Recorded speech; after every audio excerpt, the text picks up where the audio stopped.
One of the most important parts about container gardening is not just the containers, it's actually the compost. Now, my compost of choice happens to be Dalefoot Compost, and this is really special. It's a peat-free compost made using sheep's wool. What does peat-free even mean? Well, Dalefoot invited me along to their farm so I could learn for myself and show you guys exactly how peat-free compost is made. I took a train and headed towards the Lake District. Living in the city centre, sometimes you forget just how green the UK actually is.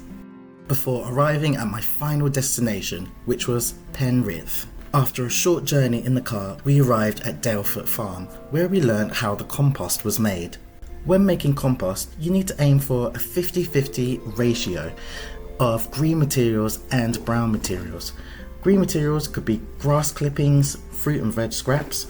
Brown materials could be dry leaves or wood chips. You then need to occasionally turn your compost mixture, and at the same time you need to keep your mixture moist but not wet. And then after a few months you end up with this, which is black gold. It is compost that we can use in our gardens.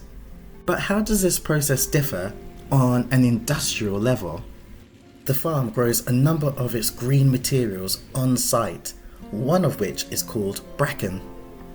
As the bracken decomposes, it becomes a rich source of trace elements which promotes flowering and fruiting.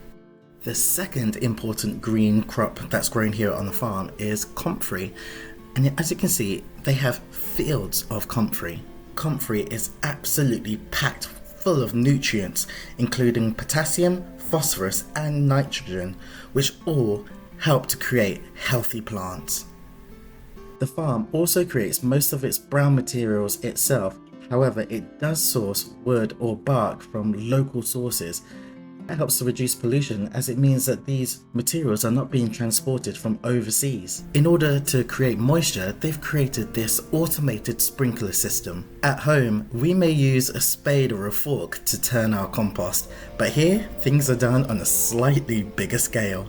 The tractors will move the compost mixture from one pile to another, which helps to create some airflow, and as you can see, things begin to steam up.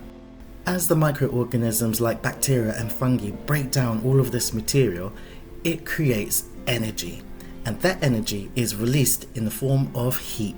Different types of bacteria thrive at different temperatures. The heat generated in a compost pile not only speeds up the composting process, but it also helps to break down difficult to decompose materials and sterilize the compost, making it safe for us to use in our gardens.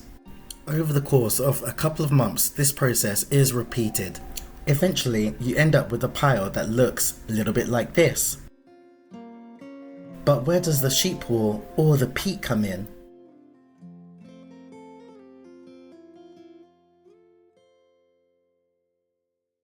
In the normal production of compost, manufacturers use something called peat, and one of the properties of peat is water retention. That means that it will help your compost to not dry out.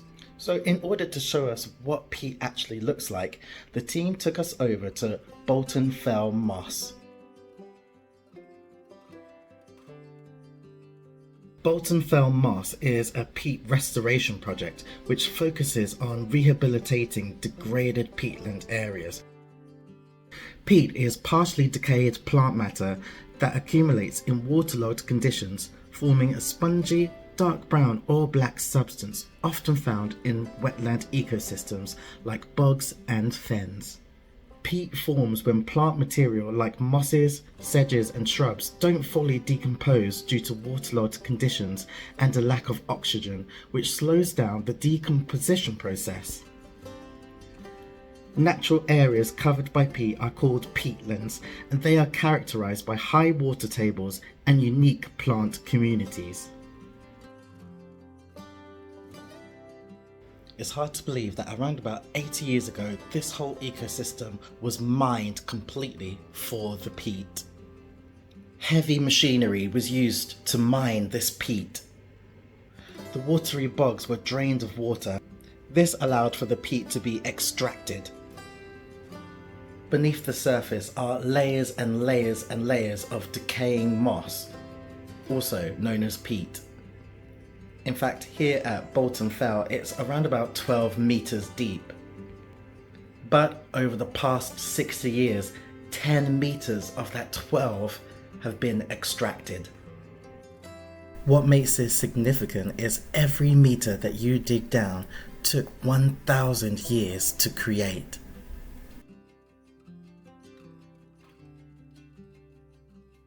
But you're probably thinking, well, what is all the fuss? Well, one of the superpowers of a peatland area is its ability to store carbon. When carbon is in our atmosphere in the form of CO2, it's also known as a greenhouse gas. Having too much CO2 in the atmosphere is like holding a magnifying glass over the planet. The CO2 magnifies the sunlight, which increases the temperature on the Earth's surface. These increased temperatures lead to crazy seasons and weird weather events, but also the melting of the ice in the North and South Pole. The Earth is continuously going on these kind of cycles naturally. However, humans, we kind of don't help. We keep adding to the amount of carbon that is up there in the atmosphere. The biggest store of carbon is actually the sea. However, on land, places like peatlands are just as vital. Here in the UK, lots of wildlife call these peatlands their home. And as you can imagine, with all of this mining going on, it can create complete and utter devastation. Dalefoot Compost recognises this. They've been working tirelessly with local organisations to actually restore the moss on Bolton Fell Moss, and that's why it is as green as it is today. What you're seeing right now is the testimony of what happens when people come together to restore nature. 60 years ago, you would have seen deep trenches, heavy machinery, and the ground looking black and barren. But now you can see that wildlife and nature is beginning to take over again. And when you remember that it takes 1,000 years to create 1 meter's worth of depth, there is a lot of time to go, but this is definitely a good start.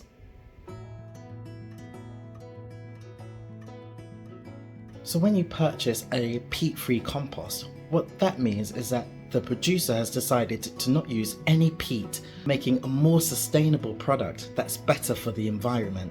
And Dalefoot has created a compost which uses sheep's wool, and that is what helps to maintain the moisture within the compost.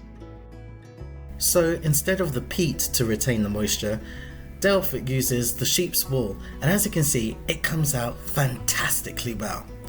All that's left to do now is to get this compost bagged up and get ready to be sent out to you guys at home.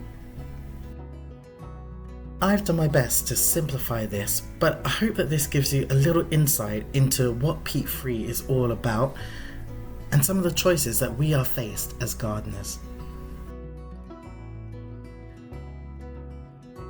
As you can see on my balcony garden, I've got all of these containers, and I have a south-facing balcony, which means that this balcony gets very, very hot. So for me, a compost with better water retention is the best option. I'm really grateful to have found a brand that is ethical, that's working really hard to try and restore some of these peatlands.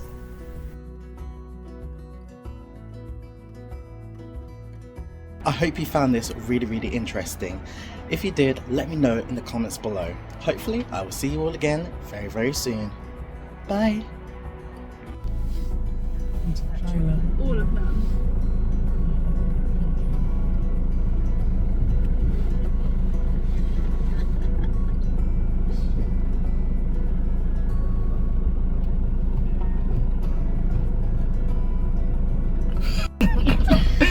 For the second time, and there seems to be a lot more cows on this side.